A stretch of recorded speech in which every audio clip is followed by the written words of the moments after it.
ಇನ್ನು ಮೂಡ ಹಗರಣವನ್ನು ಬಿಜೆಪಿ ಸದ್ಯಕ್ಕಿಂತ ಬಿಡುವಂಥ ಲಕ್ಷಣಗಳು ಕಾಣಿಸ್ತಾ ಇಲ್ಲ. ಶತಾಯಗತಾಯ ಹೇಗಾದರೂ ಮಾಡಿ ಮುಖ್ಯಮಂತ್ರಿ ಸಿದ್ದರಾಮಯ್ಯನವರಿಗೆ ಮೂಡ ಹಗರಣದ ಉರುಳನ್ನು ಸುತ್ತೋದಕ್ಕೆ ಬಿಜೆಪಿ ಎಲ್ಲ ಪ್ಲಾನ್ಗಳನ್ನು ಮಾಡ್ಕೋತಾ ಇದೆ. ಹೀಗಾಗಿ ನಿರಂತರವಾಗಿ ಇದೇ ವಿಚಾರವನ್ನು ಎತ್ಕೊಂಡು ಮುಂದೆ ಸದನದ ಒಳಗೆ ಹಾಗೂ ಸದನದ ಹೊರಗೆ ಹೋರಾಟ ಮಾಡೋದಕ್ಕೆ ನಿರ್ಧಾರ ಮಾಡಿದೆ. ಇದರ ಜೊತೆಗೆ ಇವತ್ತು ಕೂಡ ಬಿಜೆಪಿ ನಾಯಕರು ಈ ಮೂಡ ವಿಚಾರವನ್ನು ಇಟ್ಕೊಂಡು ಮುಖ್ಯಮಂತ್ರಿಗಳನ್ನು ಟಾರ್ಗೆಟ್ ಮಾಡ್ತಾ ಇದ್ದಾರೆ. ಹಾಗೆ ಮುಂದಿನ ದಿನಗಳಲ್ಲಿ ನೇರವಾಗಿ ಮೈಸೂರಿನಲ್ಲಿರುವಂಥ ಮುಖ್ಯಮಂತ್ರಿಗಳ ನಿವಾಸಕ್ಕೆ ನಾವು ದಾಳಿ ಮಾಡ್ತೀವಿ ಅನ್ನುವಂಥ ಎಚ್ಚರಿಕೆಯನ್ನು ಕೂಡ ಕೊಡ್ತಾ ಇದ್ದಾರೆ.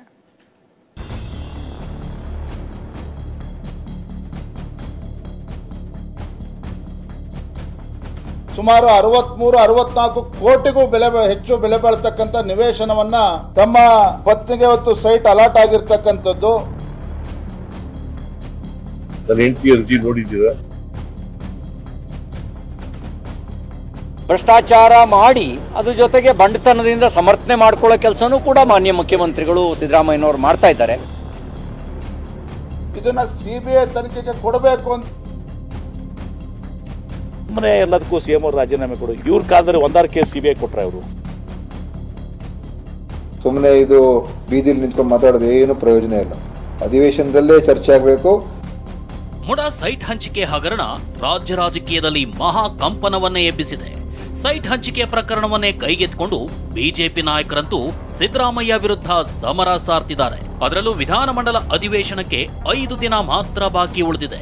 ಇತ್ತ ಜುಲೈ 12ರಂದು ಮೈಸೂರಿನಲ್ಲಿನ ಮುಡಾ ಕಚೇರಿ ಸಿಎಂ ನಿವಾಸಕ್ಕೆ ಮುತ್ತಿಗೆ ಹಾಕಲು ಕೇಸರಿ ಪಡೆ ರಣಕಹಳೆ ಮೊಳಗಿಸಿದೆ.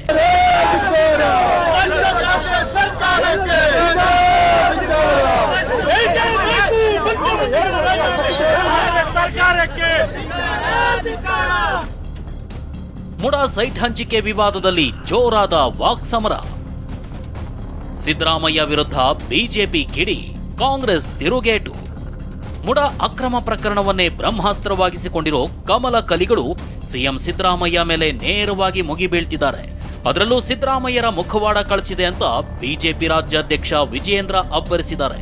ಇದಕ್ಕೆ ಕೆರಳಿರೋ ಸಿದ್ದರಾಮಯ್ಯ ವಿಜಯೇಂದ್ರ ಹೇಳಿಕೆಗೆ ಮಾತಿನಲ್ಲೂ ಕೌಂಟರ್ ಕೊಟ್ಟಿದ್ದಾರೆ. ಹೇಳೋದಾದ್ರೆ ಮಾನ್ಯ ಮುಖ್ಯಮಂತ್ರಿಗಳು ಸಿದ್ದರಾಮಯ್ಯನವರ ಒಂದು ಮುಖವಾಡ ಇವತ್ತು ಕಳಚಿ ಬಿದ್ದಿದೆ ಅಂತಕ್ಕಂಥದ್ದನ್ನ ನೇರವಾಗಿ ಹೇಳೋದಕ್ಕೆ ಇಚ್ಛೆ ಪಡ್ತೇನೆ. ಸುಮಾರು 63-64 ಕೋಟಿಗೂ ಹೆಚ್ಚು ಬೆಲೆ ಬಾಳ್ತಕ್ಕಂಥ ನಿವೇಶನವನ್ನ ತಮ್ಮ ಪತ್ನಿಗೆ ಇವತ್ತು ಸೈಟ್ ಅಲಾಟ್ ಆಗಿರ್ತಕ್ಕಂಥದ್ದು. ಇದನ್ನ ಇವತ್ತು ರಾಜ್ಯದ ಜನರು ಕೂಡ ಪ್ರಶ್ನೆ ಮಾಡ್ತಾ ಇದ್ದಾರೆ. ಬೇರೆಯವರೆಲ್ಲ ಹೇಳಿದ್ದಾರೆ there is no issue at all. ಈಗ ನಾವು ವಿಜಯನಗರದಲ್ಲಿ ಕೊಡಿ ಅಂತ ಕೇಳಿದೀವಿ ಅಂದ್ರೆ ನೀವು ನೋಡಿದ್ದೀರಾ? ನಮ್ಮ ಅರ್ಜಿನ, ನನ್ನ ಹೆಂಡತಿ ಅರ್ಜಿ ನೋಡಿದ್ದೀರಾ? ಇನ್ನೂ ಒಂದು ಹೆಜ್ಜೆ ಮುಂದೆ ಹೋಗಿರೋ ವಿಜಯೇಂದ್ರ ಮುಡಾ ಪ್ರಕರಣವನ್ನ ಸಿಬಿಐಗೆ ಕೊಡುವಂತೆ ಆಗ್ರಹ ಮಾಡ್ತಿದ್ದಾರೆ. ಇದಕ್ಕೆ ತಿರುಗೇಟು ಕೊಟ್ಟ ಸಿಎಂ ಸಿದ್ದರಾಮಯ್ಯ ಯಾವುದಾದ್ರೂ ಪ್ರಕರಣವನ್ನ ಬಿಜೆಪಿಯವರು ಸಿಬಿಐಗೆ ಕೊಟ್ಟಿದ್ದಾರಾ ಅಂತ ಪಂಚ್ ಕೊಟ್ಟಿದ್ದಾರೆ.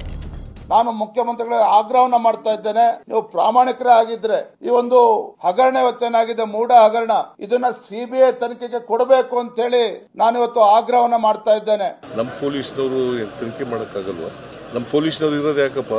ಸಿಬಿಐ ನಲ್ಲಿ ನಮ್ಮ ಸರ್ಕಾರ ಇದ್ದಾಗ ಕೊಟ್ಟಿದ್ದೀವಿ. ಅವ್ರು ಯಾವ್ದಾರು ಕೊಟ್ಟಿದ್ರ? ಇಷ್ಟೇ ಅಲ್ಲ, ಮುಡಾ ಸೈಟ್ ಹಂಚಿಕೆ ವಿಚಾರದಲ್ಲಿ ಸರ್ಕಾರದ ವಿರುದ್ಧ ಹೋರಾಟ ತೀವ್ರಗೊಳಿಸಲು ಬಿಜೆಪಿ ಸಜ್ಜಾಗಿದೆ. ಜುಲೈ 12ರಂದು ಮೈಸೂರಿನಲ್ಲಿರುವ ಮುಡಾ ಕಚೇರಿಗೆ ಮುತ್ತಿಗೆ ಹಾಕ್ತೀವಿ, ಸಿಎಂ ಮನೆಯ ಬಳಿ ಧರಣಿ ಮಾಡ್ತೀವಿ ಅಂತ ಹೇಳಿದ್ರು. ಈ ಮಾತಿಗೂ ಸಿಎಂ ಸಿದ್ದರಾಮಯ್ಯ ಖಾರವಾಗಿ ಉತ್ತರಿಸಿದ್ದಾರೆ. ಕಾದ್ ನೋಡಿ ಏನೇನ್ ಮಾಡ್ತೀವಿ ಅನ್ನೋದನ್ನ. ನಾಡಿದ್ದು ಮೈಸೂರಿನಲ್ಲಿ ಪ್ರತಿಭಟನೆ ಅನ್ನೋದು ಕಡೆ ಸದನದ ಒಳಗಡೆನೂ ಕೂಡ ಈ ವಿಚಾರವನ್ನ ಕೈಗೆತ್ತಿಕೊಳ್ತೇವೆ.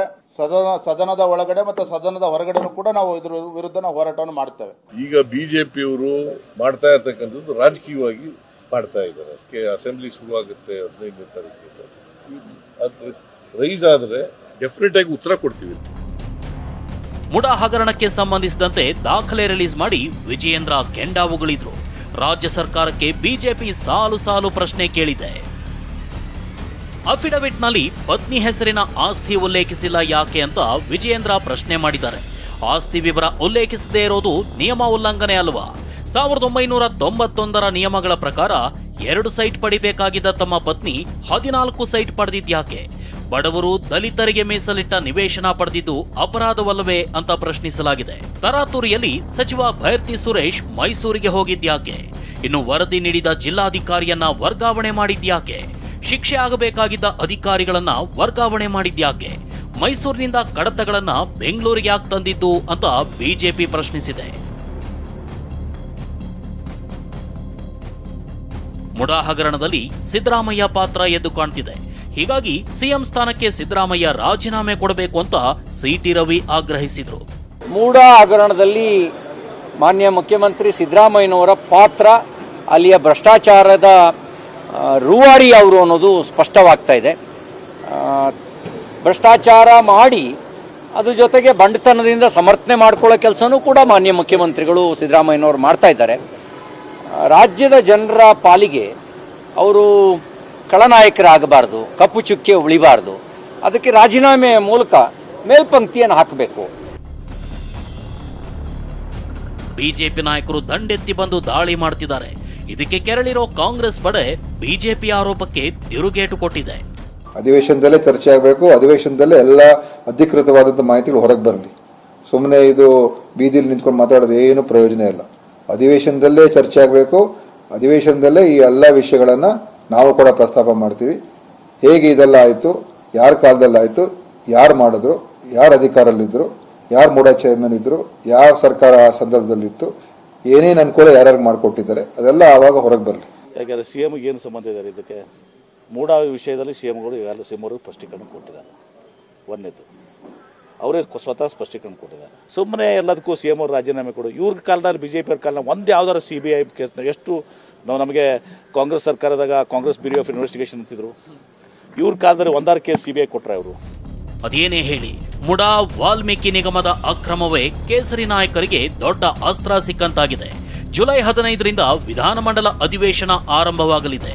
ಈ ಎರಡು ಹಗರಣಗಳನ್ನೇ ಇಟ್ಕೊಂಡು ರಾಜ್ಯ ಸರ್ಕಾರದ ವಿರುದ್ಧ ಮುಗಿಬೀಳಲು ಬಿಜೆಪಿ ತಯಾರಾಗಿದೆ. ಅಧಿವೇಶನಕ್ಕೆ ಬರಲಿ, ನಾವು ಸರಿಯಾಗಿ ಉತ್ತರ ಕೊಡ್ತೀವಿ ಅಂತ ಸಿಎಂ ಸೇರಿದಂತೆ ಸಚಿವರು ಕೂಡ ಪಂಚ್ ಕೊಟ್ಟಿದ್ದಾರೆ. ಕಲಾಪದಲ್ಲಿ ಈ ಎರಡು ಪ್ರಕರಣಗಳು ಇನ್ಯಾವ ಕೋಲಾಹಲ ಎಬ್ಬಿಸುತ್ತವೋ ಕಾದು ನೋಡಬೇಕು. ಮೈಸೂರಿನಿಂದ ರಾಮ್ ಜೊತೆ ಈರಣ್ಣ ಬಸವ, TV9 ಬೆಂಗಳೂರು.